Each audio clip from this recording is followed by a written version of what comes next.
إلى المتباكين على اعتقال راشد الغنوشي من قبل قذافي تونس قيس سعيد، أقول لهم إن الغنوشي قال، أذكرهم بما قاله الغنوشي عن الدستور التونسي الشركي الذي يبيح كل أنواع الحرام، أنه هذا الدستور من أفضل الدساتير، وأفضل دستور جاء بعد دستور المدينة المنورة.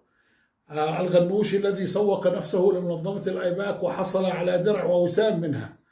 الغنوشي الذي قال لا مكان للشريعة في تونس في دستورنا. الغنوشي الذي بكى على الهالك السبسي وقال بالحرف الواحد عنه أنه تركه على المحجة البيضاء. الغنوشي الخطير المداهن المنافق للغرب ها هو يعتقل من علماني مثله، لأن الغنوشي يعتبر تونس دولة علمانية ومدنية وليس لها علاقة بالإسلام.